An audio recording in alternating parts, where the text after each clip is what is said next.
My name is John, and welcome to Gearhead, a YouTube channel by a gearhead, for gearheads, working on junk with $0 as a budget.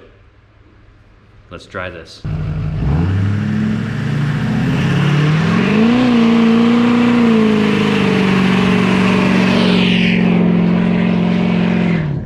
All right, back in the lab today. Welcome back to the channel.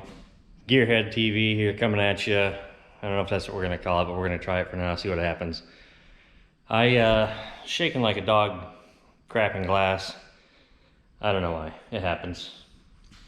So, working on the 4.8. Got the 4L60 behind it still, and we don't need that. That's going to a new home, it's got a vehicle it's going into. But that 4.8 is my baby. So, we're gonna go ahead and tear that apart, split it from that 4.8, and go from there.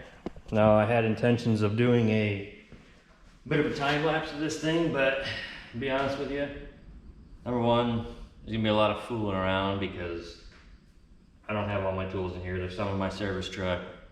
There's a lot of tools that are just kind of all over the place, and it's just a pain to even, it's a pain. There's a lot of running around. And reason number two is I don't want to piss around with time lapse right now because, you know, I don't know how. It's not entirely true, but that's an excuse. I got started already. Two things I've done. I pulled the starter off, and I got a crank, a ratchet on the crank to spin it around. Had to pull the belt off to make it a little bit easier because it's just turning extra crap. Otherwise, transmission's still connected to the back of the bell housing. Torque converter still bolted to the flex plate. It's still connected. All these lines, gonna have to disconnect some of them, get them out of the way. It's just normal stuff. So I'm gonna try and stop here and there and do a little what for videos. But for now, I'm gonna rip and tear. I'll be back with you here in 1, 2, 3. Did I do that right? I don't know. So I'm not gonna move it yet. Torque converter bolts are out. That's done. Now we're gonna move around to the back side, rip and tear. Might even try and get these drain lines off, got fuel lines in the way. All that stuff's still hooked up from when it was in the truck. Eventually we'll rip off the air conditioning compressor because where we're going, we ain't gonna have AC in this bad boy. So, yay for that, that's done. Let's move on. So, here we are. Time travel ahead. We're about ready to rip this thing apart. Wiring is pretty much all unhooked. Bell housing bolts are kind of almost all the way out. All we got left is these training lines, which should come out pretty relatively easy, except for they're not going to because of life. Whoa, try to lose my seat now. Well, you get the point. Last bolt ready to come out. There it is. Separate. Open. Says me. Whatever. You get the point. Now you can see this exhaust is here. This is how I got it.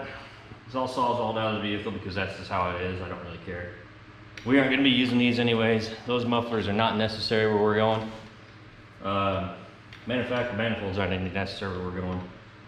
A couple bolts broke off, no big deal. Get them ripped out real easy. And then, you know, depending upon what your votes say, this thing might get a nice cam. Not crazy, but a nice one. And a big fat turbski on the front. Now, if you haven't done it before, go check out Richard Holdner's content here on YouTube. Richard has some of the most fantastic information on YouTube, bar none.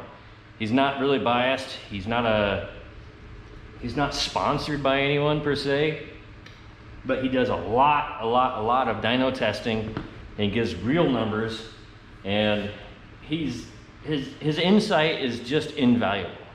Truly is invaluable. So, with having said that, with his research, he has shown that the LS9 cam was the best factory cam GM has put out in an LS based motor. Now, we're talking 2010-ish era, LS9. Yes, I'm not gonna even begin to claim anything on the new LT motors because that's a different ballpark. Yes, it's still an LS base motor, but we're talking direct injection, etc., etc., etc. We're not going there yet. Someday, we'll see where it goes. But for an LS motor, the LS9 cam is the best factory cam. And due to my employment at a GM dealership, that cam was fairly cheap. Lifter's cam, you know, an employee cost was cheaper than buying even a sloppy stage 2 cam.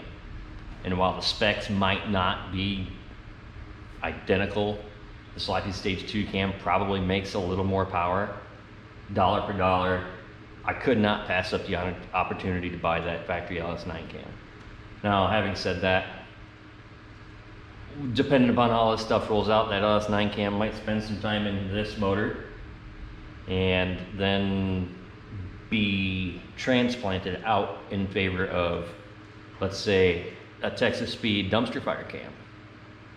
Maybe one of their many Cletus McFarland specials, because we all know that Leroy, Ruby, the Dale truck, you know, basically anything that they've put together for Cletus has been phenomenal support or performers. And we're talking, you know, 1,500 horse. Granted, those are 427 cubic inch LSX motors. This is not. But still, they make incredible products, and I would love nothing more than to have some of their stuff in my car. Having said that, I'm going to run factory intake at this time. I'm going to run the stock ECU, stock harness. I am probably going to use this 03 ECM because if I'm not mistaken, and I probably am, it is new enough that it accommodates E85 flex fuel info. I know it's drive-by-wire, but that's easily changed to drive-by cable, which I will do, go to a drive-by cable. I am keeping my eyes peeled for a good deal on a, you know, Holly Sniper or, you know, any sort of aftermarket intake, to be completely honest. I've even considered doing a LS1, LS6, you know, LS7 style intake. Granted, you know, I could get quite a few of them stock intakes from cars. Some are Cathedral, some are Recport, not a big deal. They make interchange plates or adapter plates.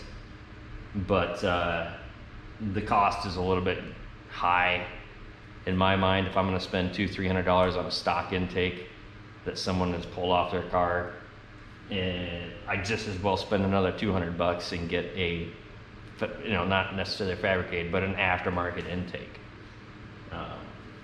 Personally, I don't try to be stupid cheap on stuff, but at this time, at this stage of the channel, I'm trying to maintain a pretty strict, pretty low budget. I'm not going to go through this engine. I'm going to leave stock rods, stock pistons, stock crank.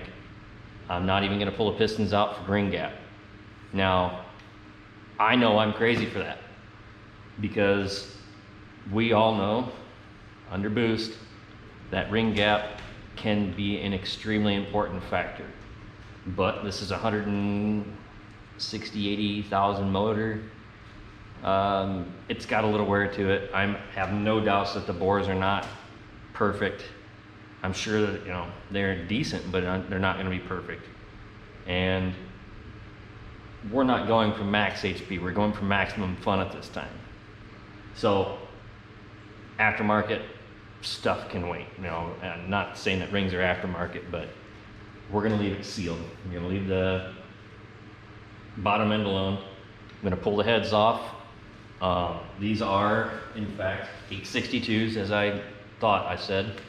862s are a good head. There's nothing wrong with them, but the 706s are a little better. They provide a little more flow. And even though we're going under boost, where that flow does matter, but it's not as a big and important thing, we're going to go with them 706s because I have them. I'm going to have a local machine shop go ahead, take them, clean them up, go through and just kind of give it a routine check over. If they come back good, which I don't deny that they should, there should be nothing wrong with them. We're gonna go ahead, pull these heads off. I have a set of head studs, LS9 head gaskets, and other miscellaneous stuff that I've been collecting for stuff.